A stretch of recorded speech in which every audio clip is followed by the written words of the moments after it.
ನಮಸ್ಕಾರ. ನಮ್ಮೆಲ್ಲರಿಗೂ ತಿಳಿದಿರೋ ಹಾಗೆ ಹವಾಮಾನ ಪ್ರತಿಕೂಲದಿಂದ ಮಾನವನ ಆರೋಗ್ಯದ ಮೇಲೆ ವಿವಿಧ ಹಂತದಲ್ಲಿ ದುಷ್ಪರಿಣಾಮಗಳಾಗ್ತಿರೋದು ನಮಗೆಲ್ಲರಿಗೂ ತಿಳಿದಿರೋ ಅಂಶನೇ ಆಗಿದೆ.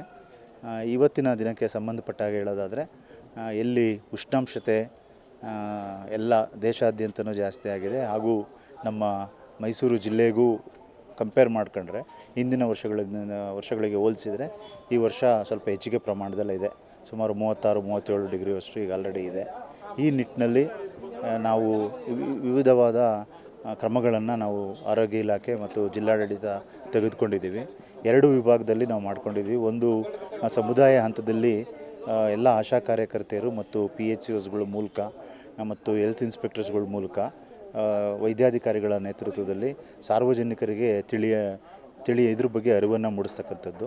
ಅದರಲ್ಲಿ ಮುಖ್ಯವಾಗಿ ಅವರಿಗೆ ಅವಶ್ಯಕತೆ ಇಲ್ಲದಲೇ ಇದ್ದರೆ ಯಾವುದೇ ಹಂತದಲ್ಲೂ ಬೆಳಗ್ಗೆ 11 ಗಂಟೆಯಿಂದ ಸಂಜೆ 3:30-4 ಗಂಟೆವರೆಗೂ ಮನೆಯಲ್ಲೇ ಇರತಕ್ಕಂಥದ್ದು ಅಥವಾ ಕಚೇರಿಗಳಲ್ಲೇ ಇರತಕ್ಕಂಥದ್ದು, ಮತ್ತು ಹೊಲಮನೆಯಲ್ಲಿ ಕೆಲಸ ಮಾಡತಕ್ಕಂಥ ಸಂದರ್ಭದಲ್ಲಿಯೂ ಸಹ ಒಂದು ತಣ್ಣನೆ ವಾತಾವರಣ ಏನು ಇರ್ತದೆ ಅಂಥ ಕಡೆ ಕೆಲಸ ಮಾಡಲಿಕ್ಕೆ ಅವರಿಗೆ ಹೆಚ್ಚಿಗೆ ಮಾಹಿತಿಯನ್ನು ನೀಡ್ತಾ ಇದ್ದೀವಿ.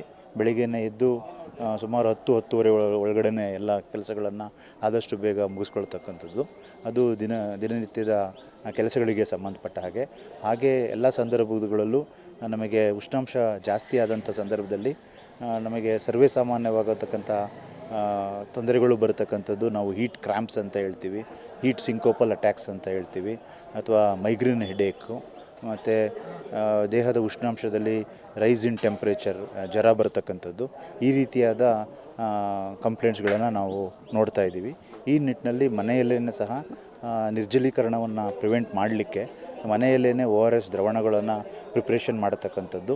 ಅದರಲ್ಲೂ ವಿಶೇಷವಾಗಿ ಏನು ಮಕ್ಕಳಿರ್ತಾರೆ, ಸುಮಾರು 15 ವರ್ಷ ಒಳಗಿರತಕ್ಕಂಥ ಮಕ್ಕಳು ಮತ್ತು 5 ವರ್ಷದ ಒಳಗಿರ್ತಕ್ಕಂಥ ಮಕ್ಕಳಿಗೆ ಉಷ್ಣಾಂಶಕ್ಕೆ ಅವರು ಒಗ್ಗಟ್ಟಾಗ ಬಹಳ ತ್ವರಿತಗತಿಯಾಗಿ ನಿರ್ಜಲೀಕರಣ ಆಗತಕ್ಕಂಥ ಚಾನ್ಸಸ್ ಜಾಸ್ತಿ ಇರ್ತದೆ. ಆದ್ದರಿಂದ ORS ಪ್ರಿಪ್ರೇಷನ್ನ ಮನೆಯಲ್ಲೇ ಮಾಡಿಕೊಡೋ ನಿಟ್ಟಿನಲ್ಲಿ ನಾವು ಆಶಾ ಕಾರ್ಯಕರ್ತೆಯರು PHCSಗಳ ಮೂಲಕ ಸಾರ್ವಜನಿಕರಲ್ಲಿ ಅರಿವನ್ನು ಮೂಡಿಸ್ತಾ ಇದ್ದೀವಿ. ಇನ್ನು ತದನಂತರ ನಮ್ಮ ಎಲ್ಲ ವೈದ್ಯಾಧಿಕಾರಿಗಳಿಗೂ ಸಹ ರಾಜ್ಯದಿಂದ ಇತ್ತೀಚೆಗೆ ಸಾಕಷ್ಟು ಇದರ ಬಗ್ಗೆ ಮಾಹಿತಿ ಇರತಕ್ಕಂಥ ಸುತ್ತೋಲೆಗಳು ಮತ್ತು ನಿರ್ದೇಶನಗಳನ್ನು ಸಹ ಹಾಗೂ ಪ್ರೋಟೋಕಾಲ್ಸ್ಗಳನ್ನು ಸಹ ನೀಡಿರ್ತಾರೆ. ಈ ನಿಟ್ಟಿನಲ್ಲಿ ವೈದ್ಯಾಧಿಕಾರಿಗಳಿಗೆ ಹೋದ ವಾರ ಪ್ರತ್ಯೇಕ ಸಭೆಯನ್ನು ಮಾಡಲಾಗಿದೆ. ಹಾಗೂ ಈ ವಿಷಯಕ್ಕೆ ಸಂಬಂಧಪಟ್ಟ ಹಾಗೆ ಅವೈಲಬಿಲಿಟಿ ಆಫ್ DNS ಬಾಟಲ್ಸು ಮತ್ತು ringer lactate and even 5% dextrose ಇವಿಷ್ಟೂ ಸಹ 24/7 ಪ್ರಾಥಮಿಕ ಆರೋಗ್ಯ ಕೇಂದ್ರ ಮತ್ತು ಸಮುದಾಯ ಆರೋಗ್ಯ ಕೇಂದ್ರ ಹಾಗೂ ಜಿಲ್ಲಾ ಆಸ್ಪತ್ರೆ ಮತ್ತು ಸಾರ್ವಜನಿಕ ಆಸ್ಪತ್ರೆಗಳಲ್ಲಿ ಅದರ ಲಭ್ಯತೆಗಳ ಬಗ್ಗೆ ನಾವು ಖಾತ್ರಿಪಡಿಸ್ಕೊಂಡಿದ್ದೀವಿ. ಈ ರೀತಿಯಾಗಿ ಎಲ್ಲ ಕ್ರಮಗಳನ್ನು ಆರೋಗ್ಯ ಇಲಾಖೆ ಮಾಡಿಕೊಂಡಿದೆ. ಮತ್ತು ವಿಶೇಷವಾಗಿ ಸ್ಟಾಫ್ ನರ್ಸಸ್ಗಳಿಗೆ ಮತ್ತು ಅಡ್ಮಿನಿಸ್ಟ್ರೇಟಿವ್ ಆಫೀಸರ್ಸ್ಗೆ ಪ್ರತ್ಯೇಕವನ್ನು ಮಾಹಿತಿಯನ್ನು ನೀಡಿ ಎಲ್ಲ ಆಸ್ಪತ್ರೆಗಳಲ್ಲೂ ಸಹ ಏನು ORS ಕಾರ್ನರ್ಸ್ಗಳನ್ನು ನಾವು ಹಿಂದೆ ORS ಫೋರ್ಟ್ನೈಟ್ ಕಾರ್ಯಕ್ರಮವನ್ನು ಪ್ರತಿ ವರ್ಷದಲ್ಲಿ 2 ಬಾರಿ ಮಾಡಿಸ್ಕೊಳ್ತಾನೆ ಬಂದಿದ್ದೀವಿ. ಈ ಒಂದು ಸಂದರ್ಭದಲ್ಲಿ ಸಹ ORS ಕಾರ್ನರ್ಸ್ಗಳನ್ನು ನಮ್ಮ PHC ಮತ್ತು ಜನರಲ್ ಹಾಸ್ಪಿಟಲ್ಗಳಿಗೆ ತೆರೀಲಿಕ್ಕೆ ನಾವು ನಿರ್ದೇಶನ ನೀಡಿದ್ದೀವಿ. ಆಲ್ರೆಡಿ ಇದು ಎಲ್ಲ ಹಾಸ್ಪಿಟಲ್ಸ್ಗಳಲ್ಲೂ ಸಹ ಅನುಷ್ಠಾನವೂ ಸಹ ಆಗಿದೆ. ಈ ನಿಟ್ಟಿನಲ್ಲಿ ಆರೋಗ್ಯ ಇಲಾಖೆ ಮತ್ತು ಜಿಲ್ಲಾಡಳಿತ ಹೆಚ್ಚಿನ ಉಷ್ಣಾಂಶತೆ ಏನಿದೆ ಅದನ್ನು ಮೊದಲನೇದಾಗಿ ಪ್ರಿವೆಂಟ್ ಮಾಡಲಿಕ್ಕೆ ಹಾಗೂ ಮುಂದುವರೆದು ಆರೋಗ್ಯ ಸಮಸ್ಯೆಗಳಿಗೆ ಸಂಬಂಧಪಟ್ಟ ಹಾಗೆ ಟ್ರೀಟ್ಮೆಂಟ್ ನೀಡಲಿಕ್ಕೂ ಸಹ ಎಲ್ಲ ಸಿದ್ಧತೆಯನ್ನು ಮಾಡಿಕೊಂಡಿದೆ.